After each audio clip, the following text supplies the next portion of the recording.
When looking for the king of podcasts, you're at the wrong channel. Well, excuse me! Looking for good ideas for life? You're far from good hands. Hey, bud, what's your problem? If you think the listener is always right, you're far from the right place. Out of order! Even in the future, nothing works! Hosted by a Northeasterner by birth, but a rebel by choice. Are you threatening me? If you want a host that floats between love and madness, and we know the night is always gonna be here anyway. Thinking of you's working up my appetite. Looking forward to a little afternoon delight. then play on and listen to Crazy Train Radio. All right, guys, listen to this blues riff and B. Watch me for the changes and try and keep up, okay?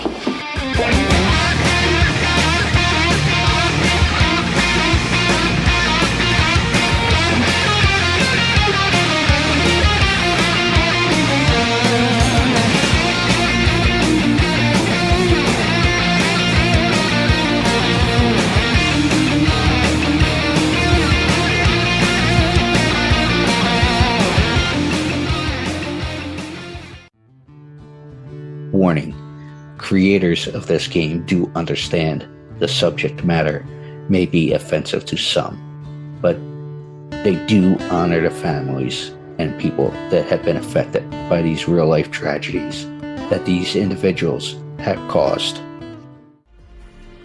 Want to play a game? Oh, yeah! Lover of true crime? Yes, yes, yes. Well, we got an interesting game for you to check out. Wow.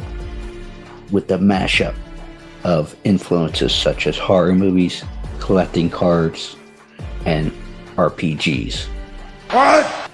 Led to giving birth to an incredible creation of this game, Killers, the card game. You are all I killed with now. This game is a collectible trading card game featuring some of the most infamous killers, with tidbits of trivia on the back of each card to help you learn some insight to each criminal. Who the hell are you? Let's not forget, during the game, cops will be chasing you and these criminals. I'm a cop, you idiot! However, check out their website listed through all social media today, which can be found under Killers, the card game. Am I on the internet? I want to play a game.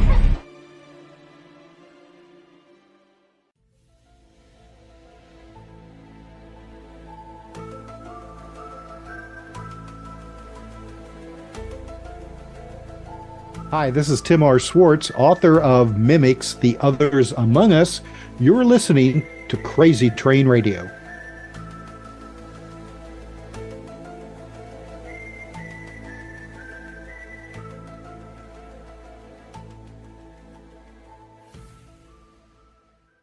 Hey folks, it's your least favorite host in the podcast world, the Croc, Jonathan Steele. And boy, do we have a good one for you today.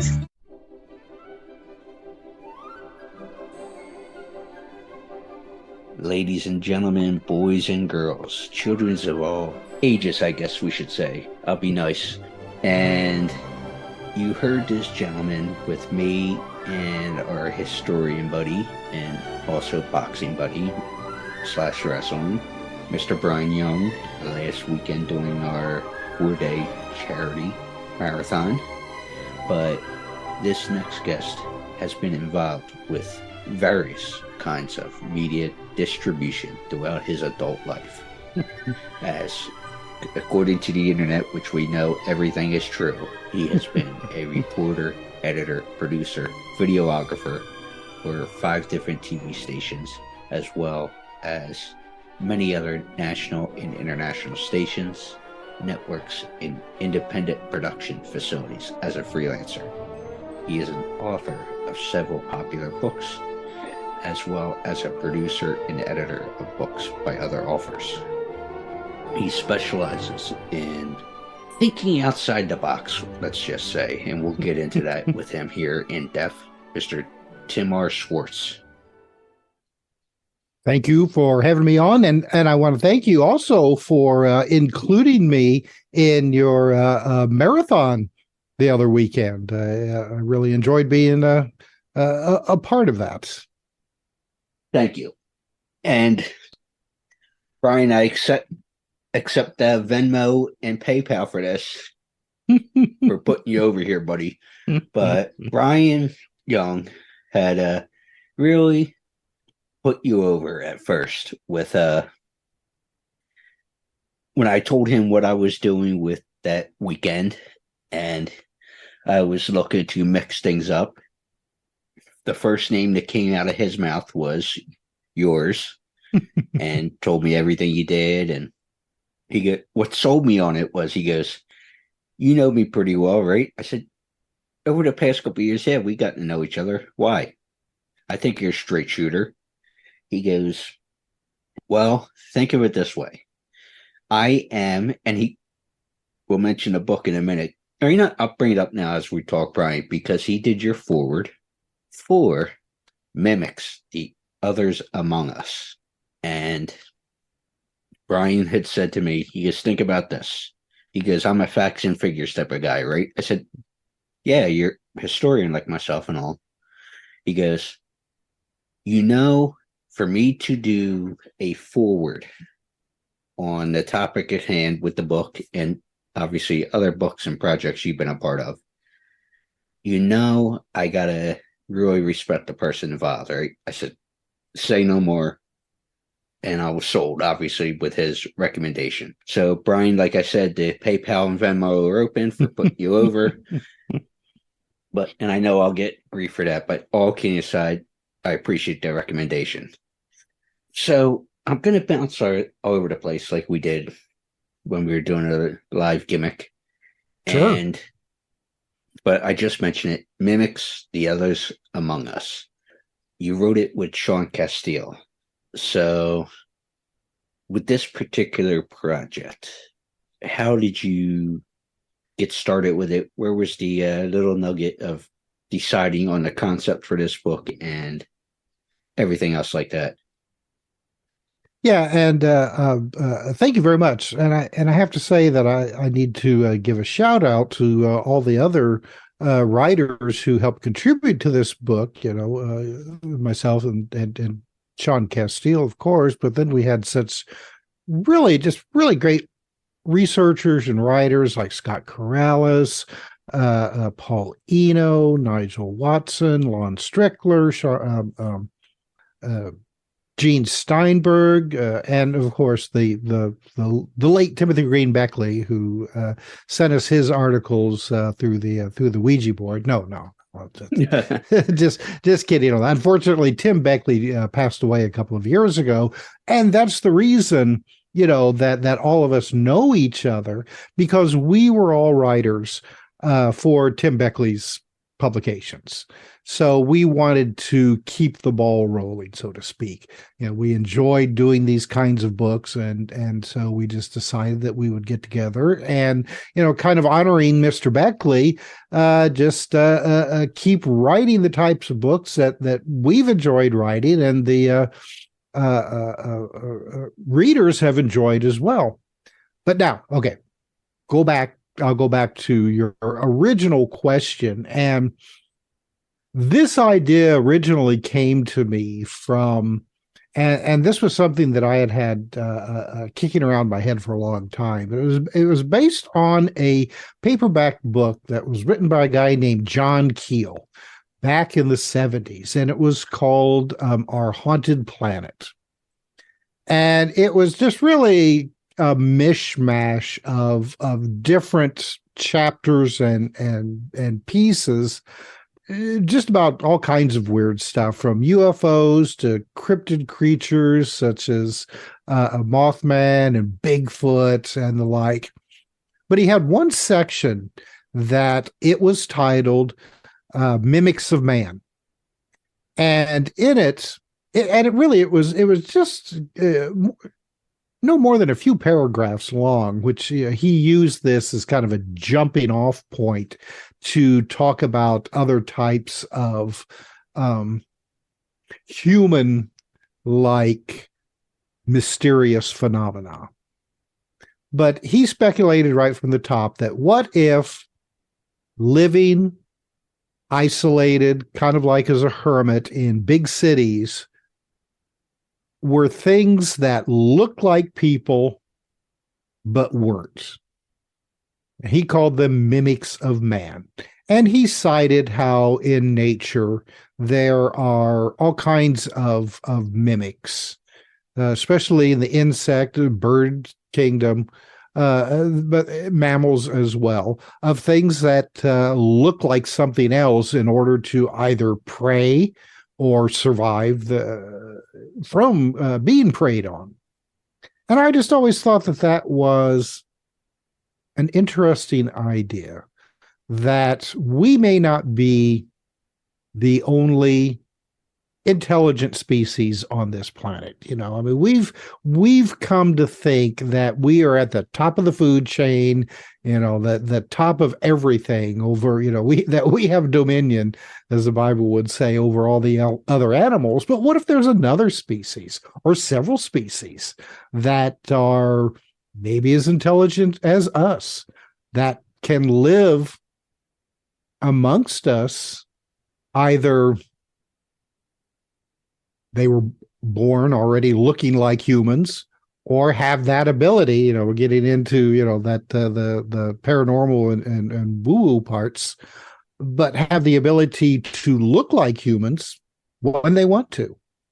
And so that's what set me off. That and the massive drugs. To acid's a beautiful thing, isn't it, folks? That's right. Till you take too much of it, and then you come up with stories like this. No, I'm glad you got a sense of humor. Yeah. Well, when you approach people that may not necessarily be that familiar with the subjects that we discuss in this book, it may sound like somebody's bad acid trip, or the remnants of a number of years of acid trips. But so we got to examining all of these hundreds, thousands of cases that have occurred throughout the centuries, looking at situations where people have had encounters with things that were pretending to be human, look like human, talk like human, but maybe with some subtle differences to make them stand out enough that we were able to put this book together. Because at one time people believed in gods and angels, and devils, fairies, and the like, and were readily accepting that there were other intelligent things in their world, living back in the forest somewhere, or up on the mountains, or even in another realm, spirit realm, astral realm, that they could come and visit us. And nowadays most people don't believe in things like that anymore. We live in the 21st century, of the electronic age, space age, but we may be more accepting now of the idea that we could be visited by extraterrestrials from other planets. All of us, probably all of us who are listening to this, grew up with Saturday morning cartoons or Cartoon Networks, where they had the friendly, silly little man from other planets, or creatures from other planets. And at this point, so the idea that extraterrestrials could be real, that could make sense. So whatever the things are, this other intelligence that we write about in this book it seems to have the ability to kind of take on our cultural expectations. When we believed in gods and angels, they would appear as gods and angels and instruct us and whatever. Now maybe they are appearing to us as guys from other planets, people from other planets. So throughout the book, we examine all of these different cases of human-looking entities, whether they were reported as fairies or the good people, or guys from Zeta Reticuli coming out of flying saucers. And that's really, I mean, what the book is about. And we also, we look at cryptid creatures such as, say, a Bigfoot and wild men.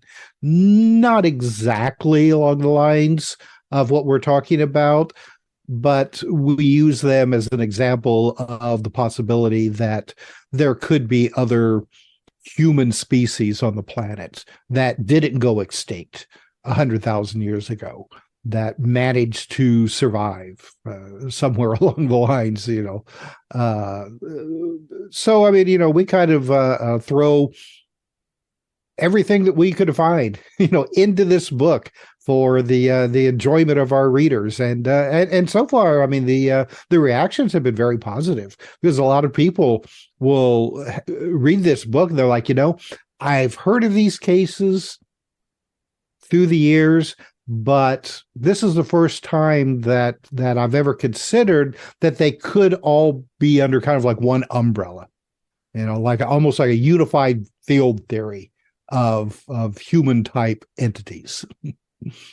Well, I'm glad we have the actual time to break this down compared to when we did the event, because right off the bat, and I already had this stuff in my notes to bring up, but you brought up a couple of things that I had written down, or typed out, I should say, being the tech age, within that opening volley, I should say. But so I'll start with this, and you mentioned it towards the back end of it, as far as the entertainment side of things. Obviously, people know Men in Black, or the Great Gazoo from the Flintstones, Independence Day, E.T., and there's been obviously other forms in comics, Superman, and whatever. You go down a list of, and I know I mentioned to you the other day, the rabbit hole sometimes we can go down to, and I'll reference that a few times. But I guess the first part I wanted to bring up, based on what you said there, is the entertainment factor of things, because obviously there is a certain, obviously depending on what medium you're looking at and everything else, there's a certain form things are presented in the entertainment form. So what are your thoughts with that? And obviously things differ, like I said, whether it be the Flintstones, movies like E.T., Men in Black, etc., or whatever. What's your thoughts with that, as far as when it brings up certain parts of this discussion? Mm-hmm. Well, I mean, we have probably enjoyed fantasy as a form of entertainment from the very beginning. When we sat around the cave in front of the fire, telling each other ghost stories, to the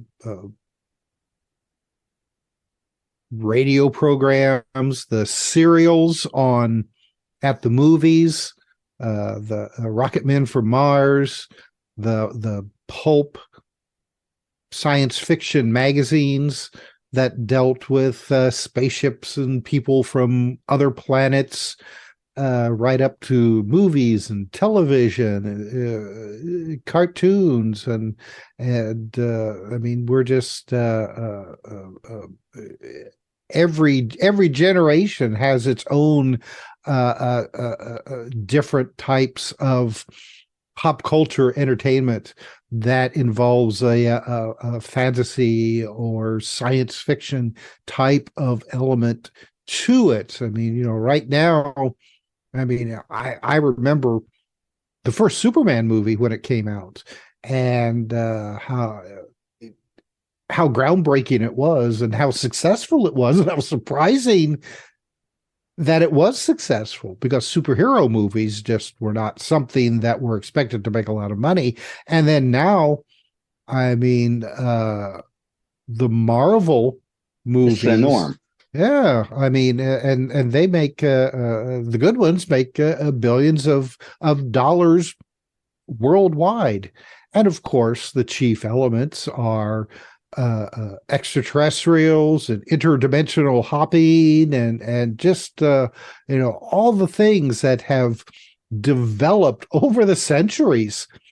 Right back from that time when we were telling ghost stories in front of the open fires in our caves. So I think that those pop culture memes have been with us from the very beginning and have evolved right along with us. And now, thanks to really mass market entertainment, not only televisions and movies, but the internet now. These kind of things that we'll be talking about on this show, to a lot of people, don't really sound that fantastic anymore. And especially the rise of reality television, all the ghost hunter shows, and now you have Bigfoot hunter shows, and you had like UFO hunter shows as well, with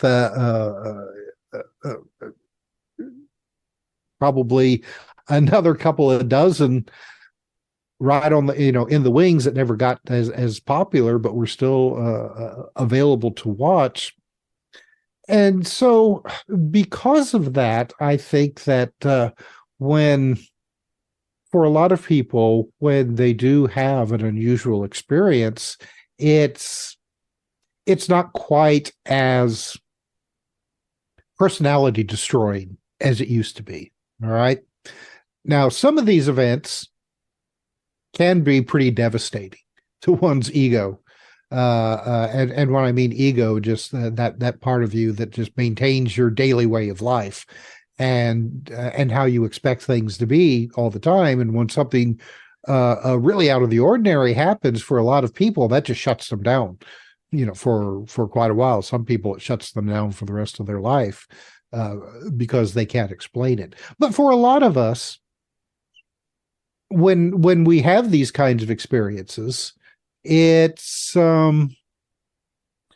really an eye opener to the fact that our world is a lot stranger, a lot weirder than we could ever imagine.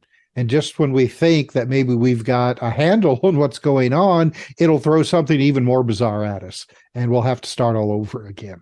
And that's one of the points that we write about in this book, is that I doubt if there'll ever be any satisfactory answer to all these things that we write about, because when we start to get smug and think that we've got all the answers, then the rules of the game gets changed, and we're forced to start over again. Well, a couple of things here again. And like I said, we're going to go all over the place, and glad we got the time. But you mentioned about things being strange. And there was a lyric in a Doors song where it says about people are strange and all that fun stuff. Mm-hmm. But one or the other, to tie in from the first question and such, as I pour another drink, is, and I want to, it ties in with we were talking about some of my books and stuff like that before we hit record and such. Mm-hmm. And most people that listen know I'm a history buff. And I should tie this in too, as far as you mentioned about the different shows, such as, in this purpose, History Channel has Ancient Aliens and things like that. And they have a Latin American program as well that you were involved with. Mm-hmm. So I want to put that out there. But from what I was getting at with the historical standpoint of things, you mentioned this already, but over time and the evolution of folks, whether it be from the caveman folks to, obviously one of the bigger things that people talk about is Egypt and the pyramids and things like that. But there have been different players, but still the same if you think about it, that have evolved or changed over different cultures over different times, or whether you want to believe in fairies or gods. And, I mean, just depending on the culture and the era we're talking about, shows the different variation of what these, I will call, beings are. Mm-hmm. And the way I'm depicting things like this is, or the way I am is, from the historical standpoint, I put it this way. And I always love quoting Bill Clinton from his My Life book. And this is true. And again, with Brian's introduction or forward for Mimics, the Others Among Us, it's, to paraphrase, know what you don't know. And I am willing to say I don't know and don't have 100% of the answers. That's just, I'm not going to sit and say I do, because I don't. But and I should mention, because the vibe I got from your book is, of more recent times, entertainment wise, is John Carpenter's They Live from the 80s, Reaganomics, all that fun stuff. Mm-hmm. And if you're not paying attention, let's say, everything seems cool, but then, I don't need to describe They Live, but what do you think has been the biggest change in the evolution of time as people's thoughts of this? Because you mentioned it also in the last answer part there, as far as people's encounters and stuff. Mm-hmm. And I'm not saying this derogatorily, but there has been if people see UFOs or aliens or this, or the different angles we can go. And obviously I mentioned these last week, was the rabbit holes. Unfortunately, some people say, oh, they've been seen by rednecks, or they've been seen by, like certain categories depending on the culture and stuff. So when do you think, like you said, with the tech age, 21st century and stuff, people become more open to, hey, you know what, there might be something, whether it be greater than us or another intelligent life, and just more open-minded to things?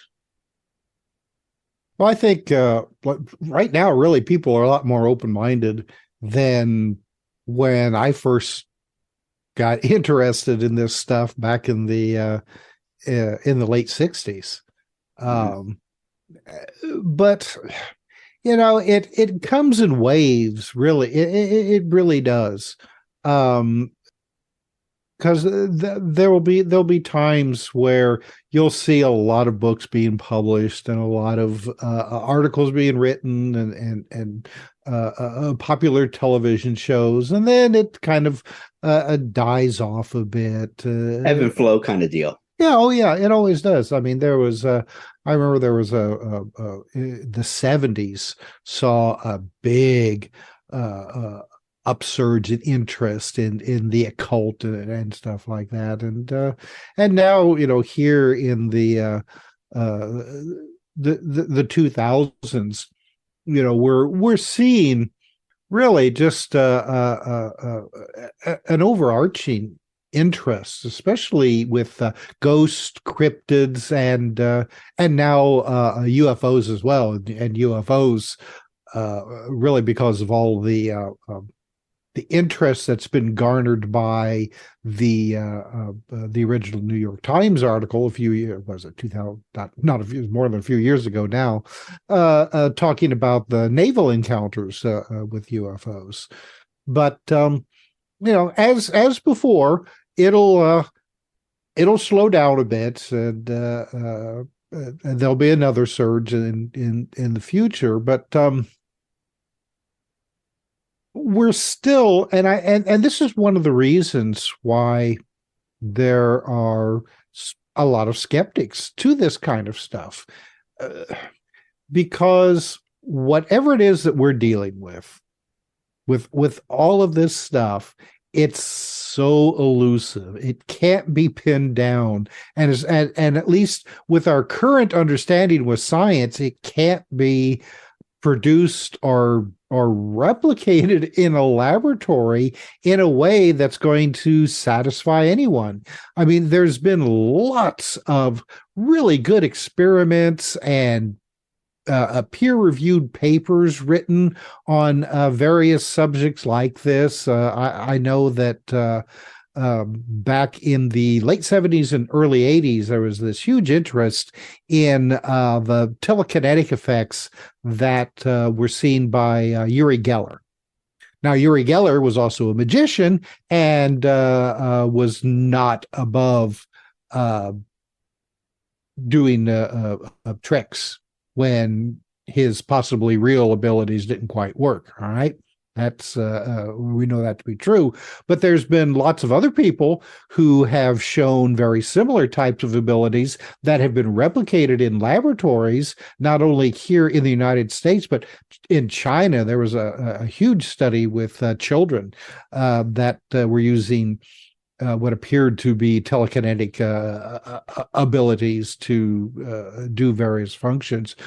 But of course, no matter how well that you conduct these experiments and keep your records and all that, there's always going to be skeptics that are going to say it has to be a trick. There's no way that any of this can be real. You know, we don't believe in this kind of stuff. It's not scientifically possible. We refuse to look at the evidence that's been presented to us because we know it's not real. And that's kind of the attitude that we hit a lot of times with certain people. And I'm certainly a skeptic when it comes to stuff. I mean, you know, I always tell people, because I'll have people say, "Oh, well, you know, you're the guy who believes in UFOs, aren't you?" I'm like, well, no, that's you're asking that wrong. It's like, no, I don't believe in UFOs. I don't believe in ghosts, cryptid creatures, or anything like that. I'm interested in them. I'm interested in the reports that people bring to me about these kind of subjects. But really, unless I've had personal experiences myself, I'm still going to be somewhat skeptical, you know, about these kind of things. Now, I have had what could be considered, you know, ghostly types of experiences, which convinced me that, yeah, something weird was going on here, but I have no explanation for it. And something that you had said earlier, you know, if somebody comes to you and says and tells you that they have an explanation for it all, or really an explanation, a complete explanation on one of these things that we've been talking about, I would be suspicious. Because right, like I said at the beginning of this diatribe, that the phenomena is elusive. It's so elusive. It only reveals what it wants to reveal to us, which is confounding.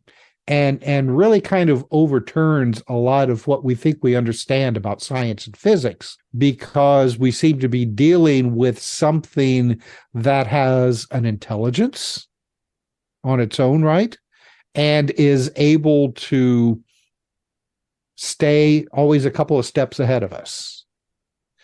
And for an example, I'll give you people who have poltergeist phenomena in their house. Now, you know, poltergeist, German for noisy spirit, usually that type of haunting involves things that move around on their own, furniture that, you know, gets knocked over, things appear and disappear on their own, knocks on the wall, just, you know, all kinds of kind of like low-level types of haunting.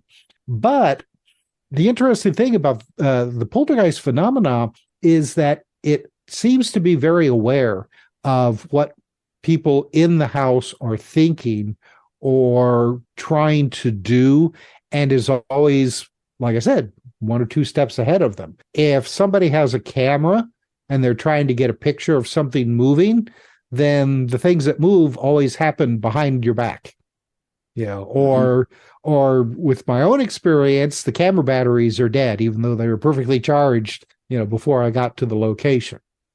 So, the main point of all this is that there is an intelligence involved that is, if it's not as intelligent as us, then it understands us enough that it's able to keep ahead of us. But I mean, I think we're dealing with something that probably is as intelligent as us. And as some people has speculated, it could be us, just on a almost on a Jungian type of mass conscious level. But I mean, that's that's just one possible explanation of dozens that we've presented in this book. And as far as the skeptics are concerned, and I know last week I referred to a classic George Carlin joke about religion, as far as I'm going to believe in the sun because I can see it. Or if we're talking health issues, we can go get tests done, or history, as I've referenced before. I can do my research and everything else like that. So to try to know what I don't know.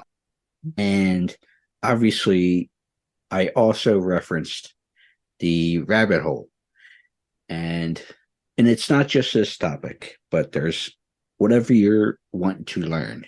It's such a rabbit hole, whether it's like a perfect example would be of, say, civil rights. I start looking into civil rights, and you start looking at Martin Luther King. You start reading on that. For younger generations who might not be familiar, then you go over to Malcolm X. Then you look over here, look over there. You go down the rabbit hole of whatever you're trying to learn, and different things pop up. So my two-parter here is, where would you recommend folks to start if they want to start researching this topic?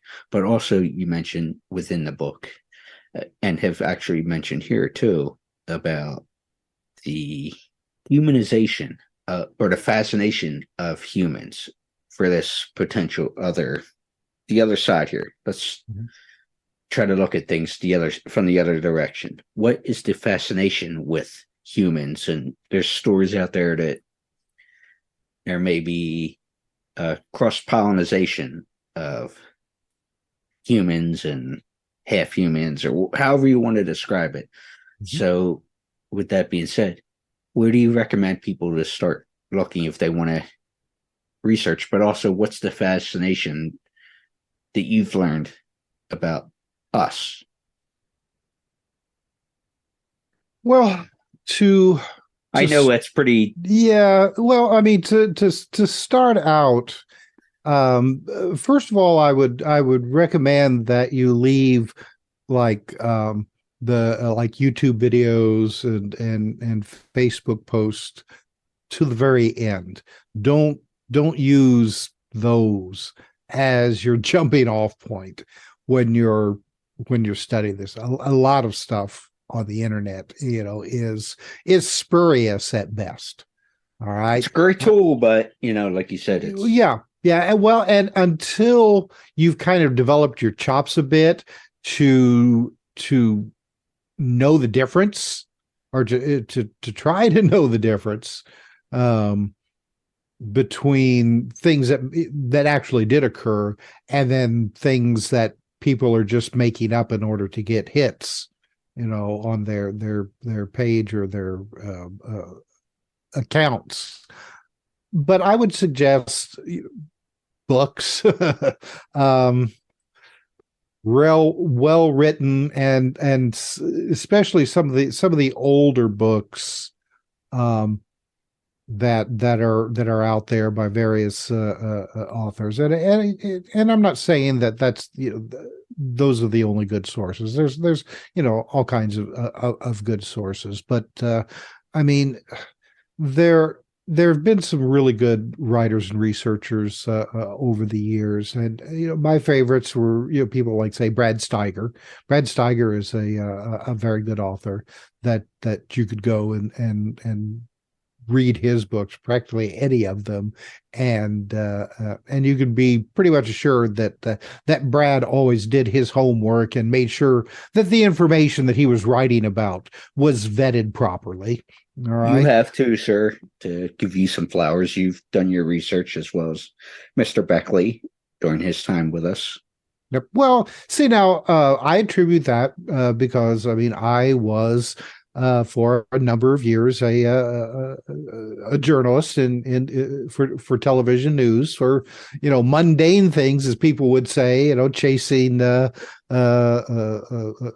court cases and police reports and all kinds of different things. But stuff like that helps you to develop that ability to look at all kinds of different stories and tell whether or not the people are being earnest about what they're saying, or if they're just spinning a wild story. Jacques Vallée is another person that has written a number of really excellent books. This gentleman deals mostly with the UFO phenomena, but he was one of the earlier writers to write about the idea that UFOs don't necessarily have to be extraterrestrial spaceships from other planets, and his idea looked into all kinds of different things and the similarities between modern UFO reports and stories that came down to us through the centuries. And that's one point I want to bring up, because you asked about skeptics. The interesting thing about the types of phenomena that we're discussing on this show is that, well, take, for example, say like ghosts and hauntings, all right? If you were to go and 500 years into the past, dig up, and there's lots of them, all throughout history, dig up a haunted house or ghost story, and it would be practically indistinguishable from stories that we get today. All of these types of phenomena, whether they're happening now or whether they happened 1,000 years ago, are pretty much the same. All right. The phenomena presents itself the same way throughout history. So that's what I said about the evolution from culture to culture and stuff earlier. Exactly. Now, you may interpret this phenomena as based on your, cultural expectations, that sort of thing. But if you go and remove that, then the stories are practically the same throughout history. So, you can be skeptical all you want, but how is it that people throughout time are reporting the same kind of stuff and reporting it usually from an information and time vacuum? All right. And what I mean by time vacuum, I mean the same types of stories that somebody reported 1,000 years ago. All right. And you're having the same kind of report today from people who had no idea that this kind of stuff has been going on throughout history. All right. So I think, to me, that is one of the best arguments that I can think of, that this is a field of study that really deserves a little bit more respect and a lot more study. Because for something that's been with us all this time and is still just as mysterious as it was to our ancestors oh so long ago, then what are we doing wrong that we still don't have a better understanding of what's happening? Sure, we've got theories.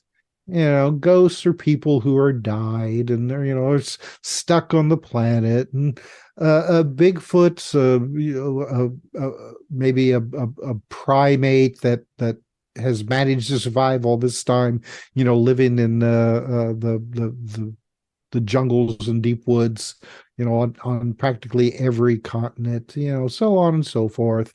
But why is it that we have these same stories time after time from different people, and we still don't know that much about it? All right. And it's interesting you say that, because maybe think of another title you're involved with called Time Travel, Fact Not Fiction.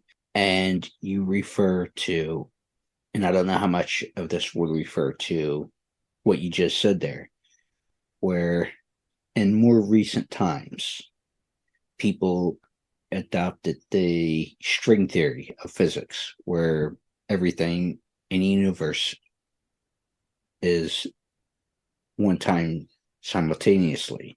And some would refer to Einstein having only part of the equation for that being down pat. So how much of that would be intertwined there? Well, definitely with some of these stories that we talk about and have investigated, there is that time element to it. But it's I don't know if it.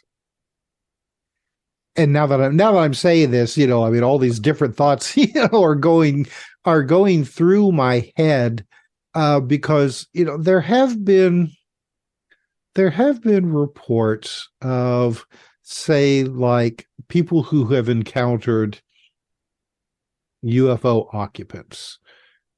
Say they've run across a landed saucer, and these guys come out and decide to spend some time and talk to them. And they'll report that these beings told them things that were going to happen to them in their future. Next month, your uncle is going to be critically hurt in a car accident. 10 years from now, you're going to move into a house on Maple Road. Things that you wouldn't expect, say, like a scientist or explorers from another planet coming to Earth to know about just some random person that happens to come across their landed craft in the middle of a road somewhere. So now, unless we are dealing with extraterrestrials from other planets who are using time as a ways of getting around, or we're dealing with ourselves from the future who have developed time travel, it's a conundrum. And again, even if we are dealing with time travelers, our own time travelers, and I've just answered my own question thinking about that. I was going to say, how would they know this random guy, what his history is going to be? Well, if they're time travelers, they already know that this random guy is going to be on this road at that time. I just wrote a Star Trek script here, so. But damn Picard ending. We had a new story for you. But you had John Keel, the writer who wrote a number of really excellent books, and he speculated. One of the names that he had given these beings that at least partially that we were discussing in our book Mimics, he called them ultra-terrestrials. And by that, he meant not extraterrestrial, but not terrestrial either. And he felt that these things were actually maybe beings of energy that existed in a reality either alongside of our own or a part of our own, but not in the physical realm.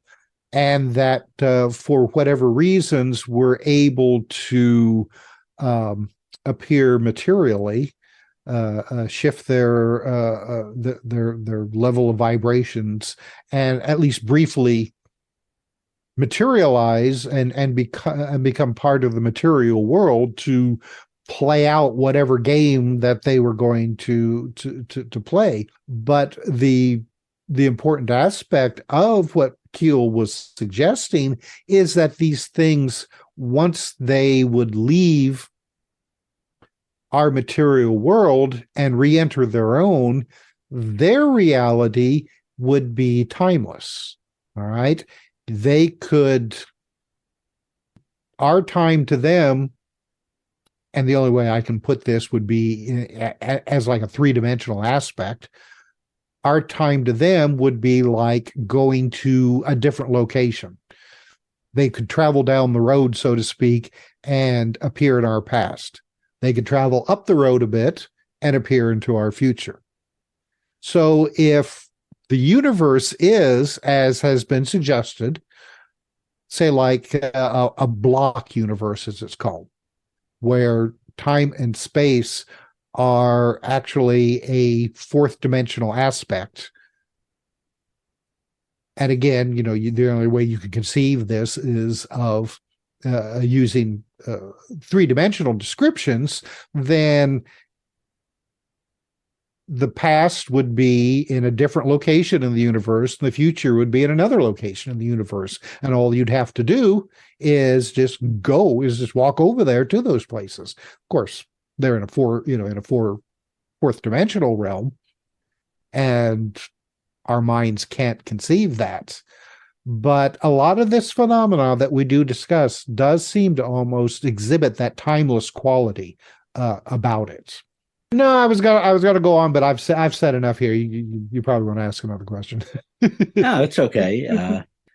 But obviously, I heard you in another conversation this morning. I was, prepping for this and all that fun jazz to kind of sound like I know what I'm talking about. I don't know how. Yeah, I've me done too. That I don't know how I've done that for almost 11 years. But obviously, there's two things I wanted to bring up, and I mentioned earlier about the humanization of, maybe cross-pollination and things like that. But you were mentioning in that other chat that people who may have come across other beings and whatever, whatever form and everything, usually have a gut feeling on things. And obviously, the other part of that is new information, whether it's history, this topic, or whatever the case is. And some people may roll their eyes, but new information presents itself all the time. So could you kind of explain what you mean by new information presenting itself, but also people if they have an encounter, I guess you would say, of some sort, realizing something's up with that gut feeling that we have as a species? Mm-hmm. Well, I'll address the new information first. And I say this when I tell people that, I'm interested in all of this stuff, interested in all of it, but I don't believe in any of it. I try not to develop a belief system. About the only belief system that I have is that I believe in the people who tell me their experiences, that they probably did have, a real experience. Now it may be a mistaken experience. I hear that a lot. I get that a lot of times. People who may see, say like an airplane at night that has its landing lights on, that looks weird because all of a sudden these bright lights appear in the sky. It looks weird. Doesn't necessarily, it's not a UFO, but I believe that, they think it was weird. But if you start to develop a belief system in any of this stuff, then it closes your mind down to any new information that may come in down the line later. All right. So, I mean, if you have set yourself to believe that UFOs are visitors from other planets, extraterrestrials driving nuts and bolts spaceships to visit us, that's it. I believe that. And if you get new information then that contradicts that, you're going to have a hard time bringing that into your research because you've already set yourself up. You've committed to that belief system that UFOs are extraterrestrials. And anything else that comes down, man, it's really going to be hard, for you to accept any new information. So you have to keep your mind open to all of this stuff, to all kinds of different explanations, from the mundane, Occam's razor type of explanation to the absolutely fantastical, because we live in a wonderful universe and there's all kinds of things that are possible. All right. So don't close your mind down and think that you know it all, because you don't know, we don't know anything. The best that we can do right now is collect the information as best as we can. And hopefully someday there'll be a confirmation one way or the other. But all of this is so complex, and there's, a lot of different games being played at the same time.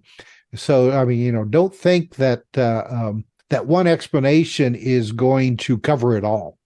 It's like I heard somebody comment not too long ago in reference to Roswell, the alleged UFO crash at Roswell.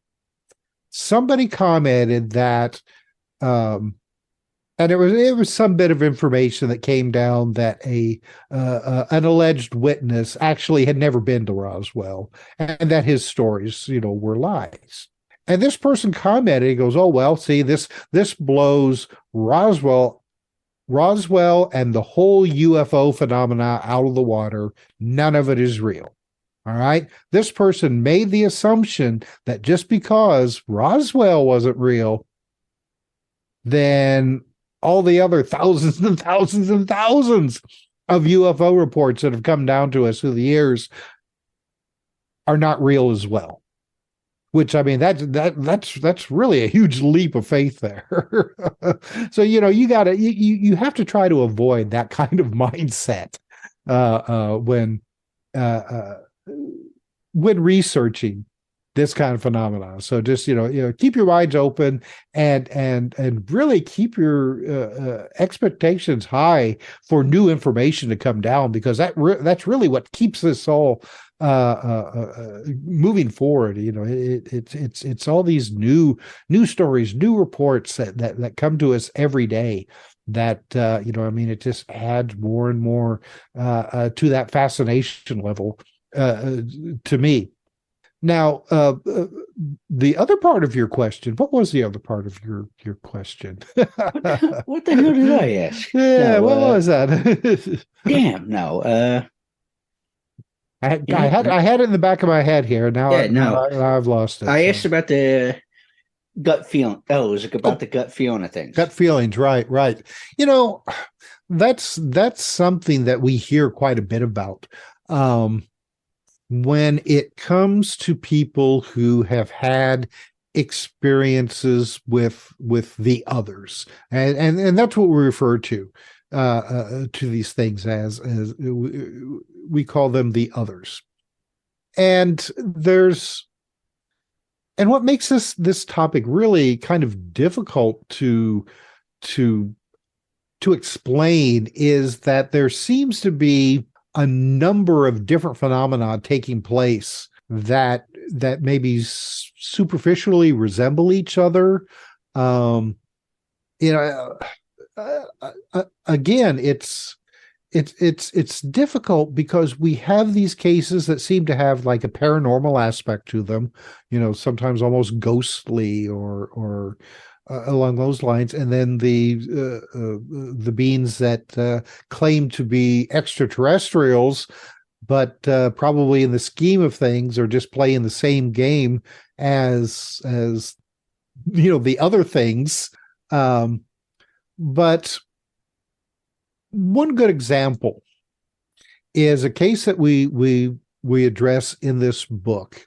This guy by the name of Bruce Lee. Now, not the Bruce Lee. This guy's a different Bruce Lee. Yeah, and he worked for the publishing company that published the original edition of Whitley Strieber's Communion. The book that had like the gray alien on the cover that really kind of launched the whole abduction experience idea to the mass public. I mean, it was the New York Times bestseller for a number of weeks. Well, this Bruce Lee, he worked for the same publishing company, and him and his wife, they lived in Manhattan. They went to visit a local bookstore because they knew that this bookstore had a display for Whitley's book. All right, and they wanted to check it out to see how they were doing it. So while they were in this bookstore, he noticed this couple come into the store and just go right to this display, pick up one book and start going through it and talking to themselves about it. Now, he was close enough that, first of all, he noticed that they both were rather short and were wrapped up. I mean, it was like, I think he said it was like November or something. So, I mean, it wasn't, the weather wasn't the best outside, but I mean, they had like scarves around their throats, almost up to their mouths. They were wearing hats, big sunglasses, heavy coats, and he was close enough that he could hear them talking back and forth and addressing certain parts of the book, saying that, oh, well, he got that right. Oh, he really got that wrong. And we're kind of like enjoying themselves. So he decided he'd go up and talk to them. So he asked, he goes, I work for the publishing company. Can you tell me what, maybe he, got right and wrong? I'd be interested to know. And he said that the woman looked up at him and he could tell that she had extremely pale, almost white skin. And that albino type, except that her eyes weren't pink. He could see them through her sunglasses, and he could tell that they weren't pink. But it was almost like just completely colorless type of skin. She had really thin lips. They both did, like a very high cheekbones, and then a chin that came down to a point. He said that he could see her eyes behind her sunglasses and that they were huge, almond-shaped, and kind of wrapped around the side of her head a little bit, and he could tell that they weren't pink. He couldn't tell what color they were, but he could tell that they weren't pink. And if she wasn't wearing the sunglasses, her eyes really would have stood out as being, extraordinarily large. But he said she looked up at him, and he immediately got the feeling like he was in the presence of, say, like a mad dog, and that she was going to bite him. That was the impression that he got, that this was a person that just, first of all, just absolutely hated him. And he said that he could feel it exude from her. And that, like he said it was the same feeling you'd get from like a mad dog that was just getting ready to bite you. And he said that these feelings, I mean, they overwhelmed him to the point where he says like, oh, sorry to bother you, and backed away. And then they left. And we get these kind of stories from a lot of different people, from various encounters, like these people with the guys that, have been known as the Men in Black, not the guys from the movies, but the actual Men in Black, to the black-eyed kids and other kinds of weird human-looking beings that will, and maybe it's a defense mechanism. Who knows? That's just it. But they exude this feeling of terror to people. When it comes to like the black-eyed kids, people who report that these kids come knocking at their doors in the at night wanting to be let into the house, and even before they see these kids' eyes, a lot of people report that they have the feeling that they're in the presence of predators, that they're going to be killed and eaten. One woman, that's what she said. And this, these were like, 12-year-old kids, to seem to be 12-year-old kids, to her, little kids wearing hoodies. And even before they looked up at her and she could see that their eyes were completely black, she just had this feeling that these kids were going to kill her, like you'd feel like, if you were in the presence of a lion or something like that. And so, I mean, this is not an uncommon experience with these beings.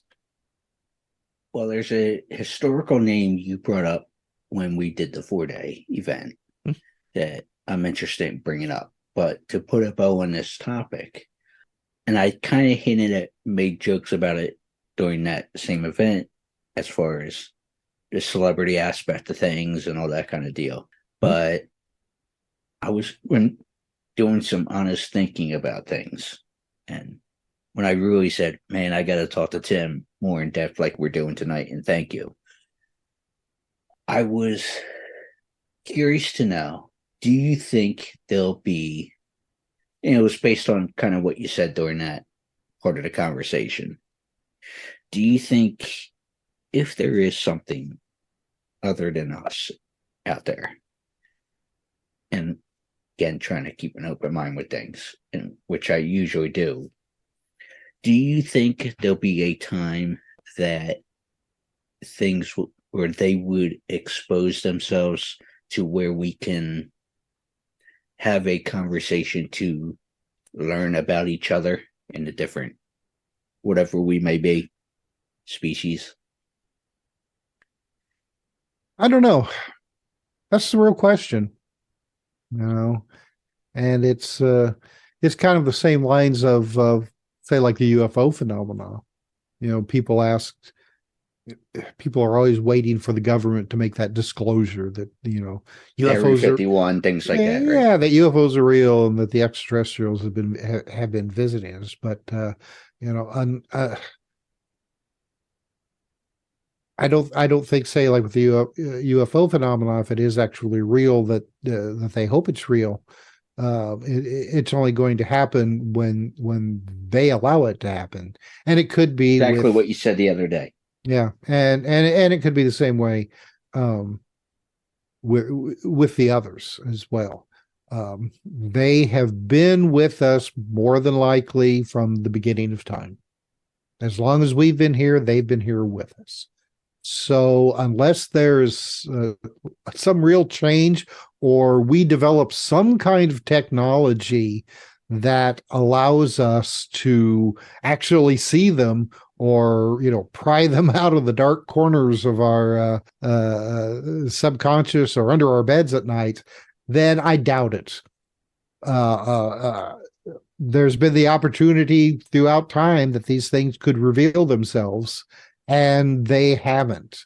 So maybe they don't want to, maybe they can't. It's hard to say, because when we examine these cases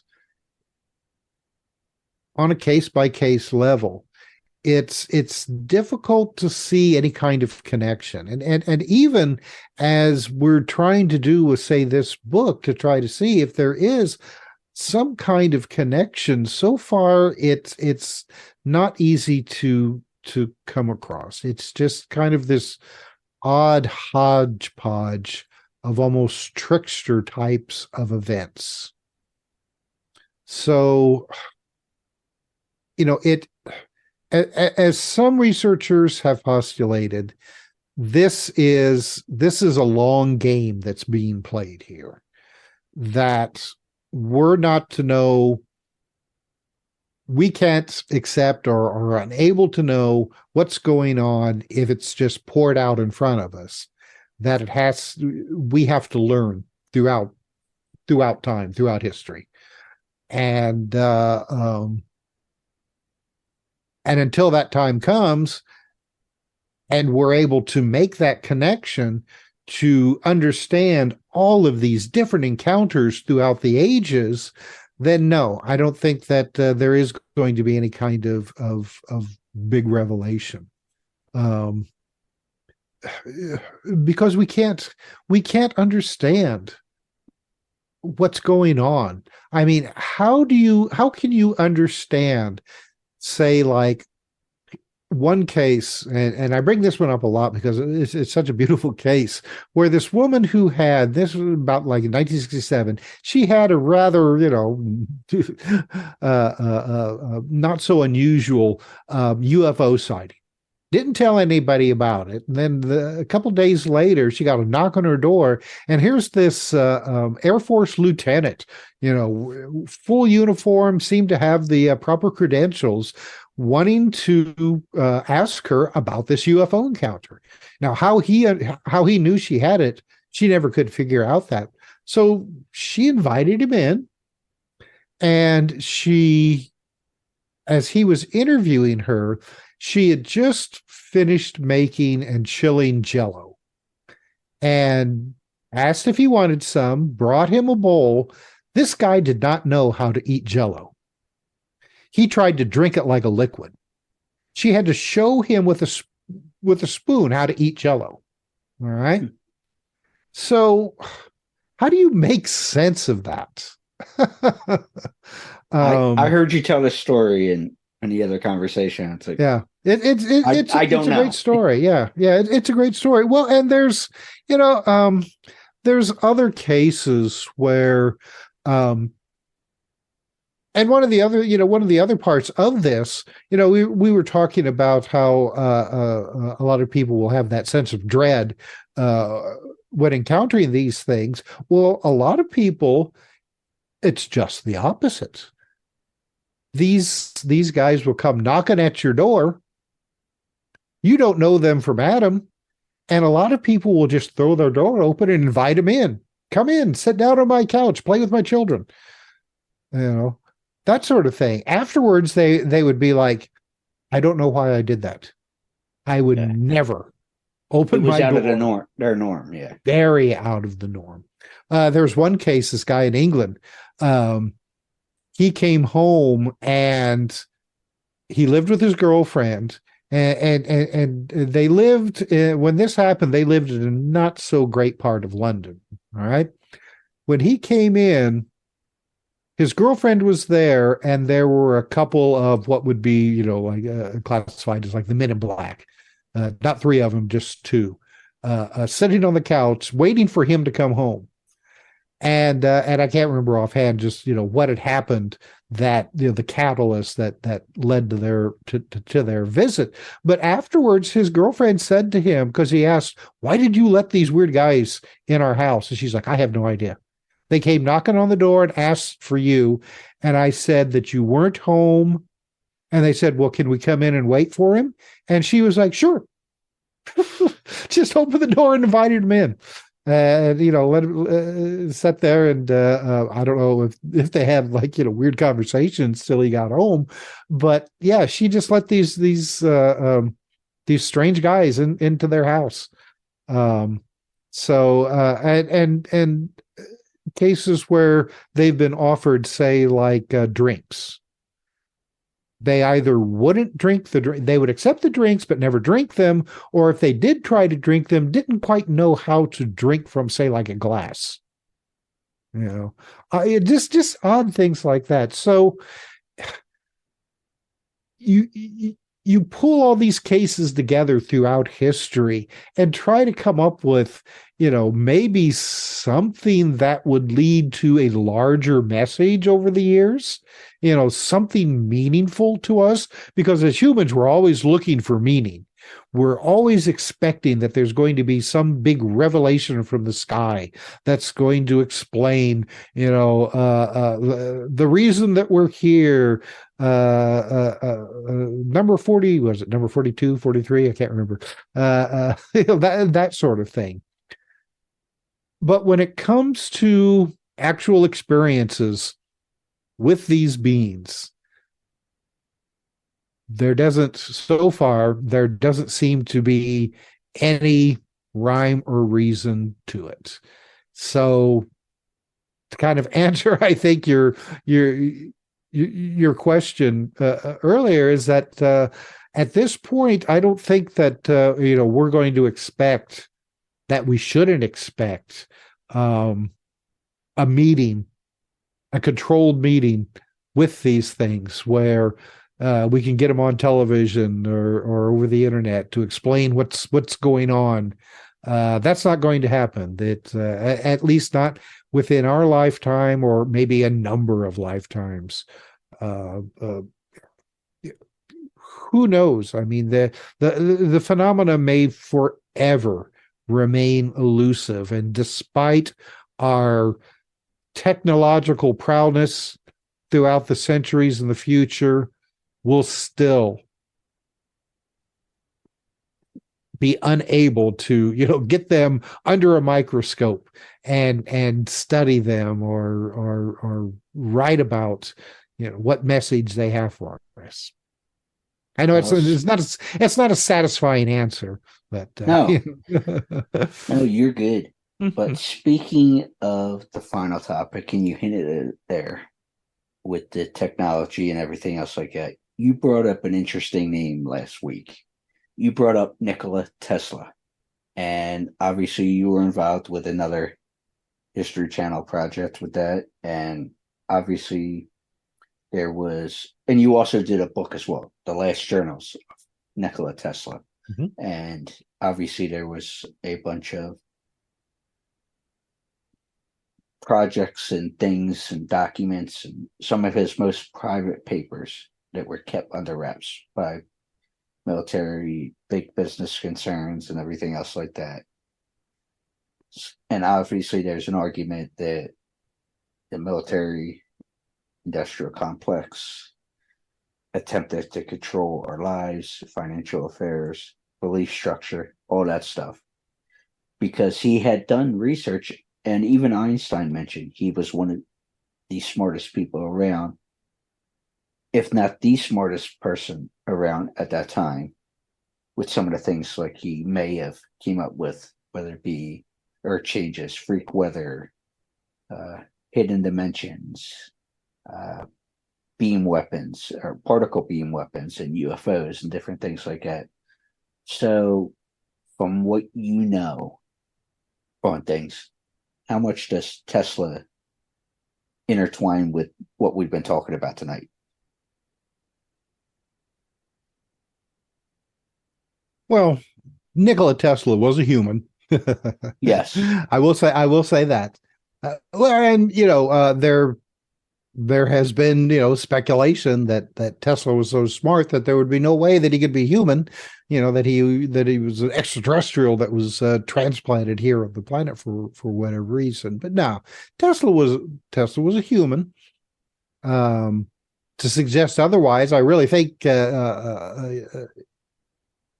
gives our species, that's a big disservice, because we are capable of greatness. People like Tesla and Leonardo da Vinci show that. They show what our amazing minds are capable of. I mean, we're not just a killer species bent on destruction. That we're capable of glorious, beautiful things, and Tesla is the perfect example. But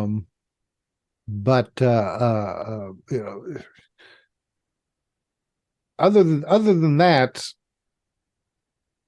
it shows us though that great minds like Tesla may have that ability to tap into, say, like a universal database, referred to as the Akashic record, that all the knowledge of the universe is out there somewhere, that with the proper state of mind, that all people could access it. So now, if that's a fact, and more from what we're learning from quantum mechanics, that there exists that possibility that not only is there a universal knowledge base that was, created right alongside of us and the universe, but that our consciousness is also a part of that. And that because of the way that we have to live in the physical world, that though that part of your brain is pretty much cut off, because we evolved to hide in the bushes from tigers and not get eaten. And a lot of times people who had their heads in the clouds, so to speak, looking at the universe as a whole, they get eaten. So it's taken a while, and it's going to take even longer for us to develop past that point where our minds are strictly focused on living in the material world and not getting eaten. People like Tesla may have had the ability to make that evolutionary leap. Every once in a while, somebody is born that is able to do that. And especially nowadays, when we don't have to worry that much about getting eaten, you have the chance to live to adulthood with that ability to tap into that universal consciousness and to accomplish great things. Now, does that universal consciousness also play a part in the intelligence that we've been talking about during this show with the others? That these things, like us, are part of it, but have a different role to play, a different game to play? I've often said that a lot of these encounters have a tricksterous aspect to them.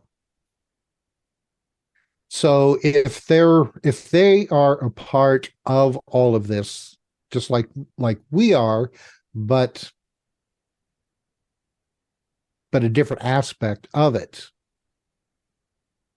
then people like Tesla and Da Vinci and Einstein and some of these other great minds may actually be closer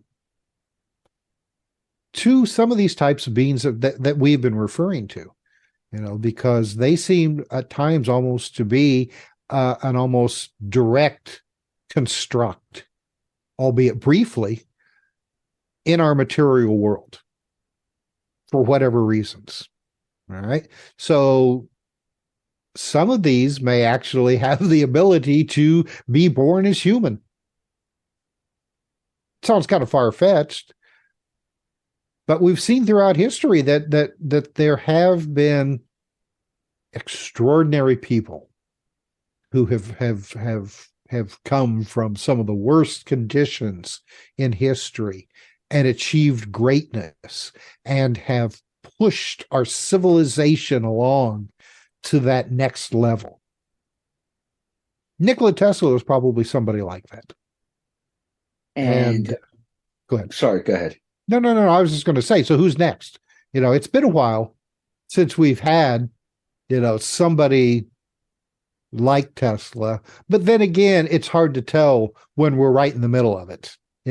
Tesla, I mean, people appreciated him, when he was alive. But then again, later on in his life, he was almost forgotten.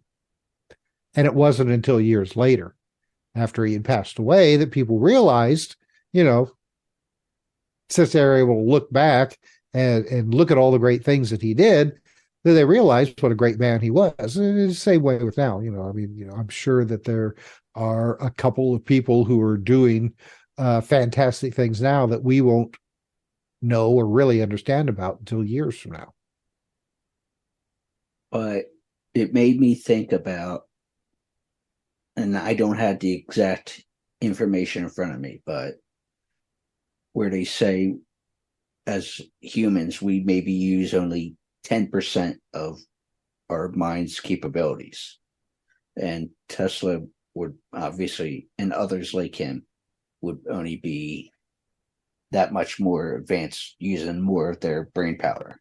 Mm-hmm. But Tim, where can folks check out your stuff if they wish to do so? And I should mention as well that you are a part of, several writings as far as and a podcast and all that fun stuff. So where can they see all that stuff as well?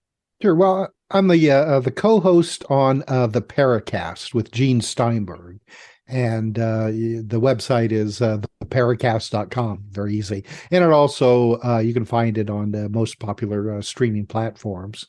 And all of my books you can and I've written a number of books. I've lost count now. 6 or 7 at least. Yeah, 4 or 5. Yeah. But you can find all of them on Amazon.com. It's the easiest way. I mean, you probably be able to find a few at your favorite local bookstore. And I always encourage everyone to please patronize your favorite local bookstore. But for that immediate gratification, you just go to Amazon and type in my name, Tim R Swartz, and they'll all come tumbling out for your reading enjoyment. Our website is conspiracyjournal.com. And spell just the way it sounds, conspiracyjournal.com. I like to say it's the place where we have all the weird news and information that they don't want you to know. Sam, thank you so much for the time. Thank you very much. I had a great time tonight. I appreciate it, and I learned a lot as well. Thank you.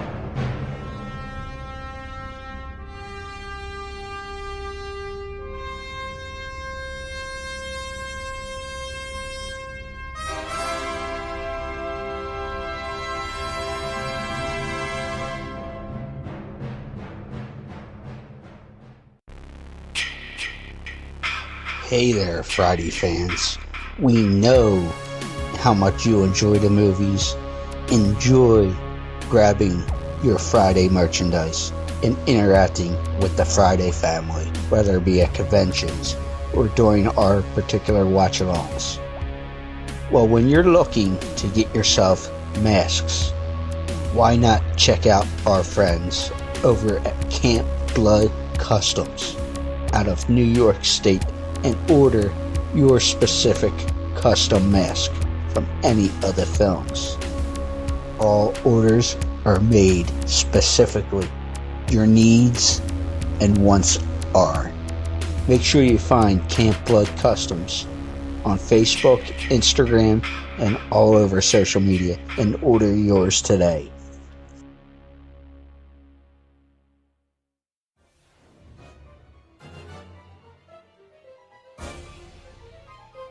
Hey y'all, this is Adam Marcus, writer and director of Jason Goes to Hell and Secret Santa, and you are taking a ride on Crazy Train Radio. Badass.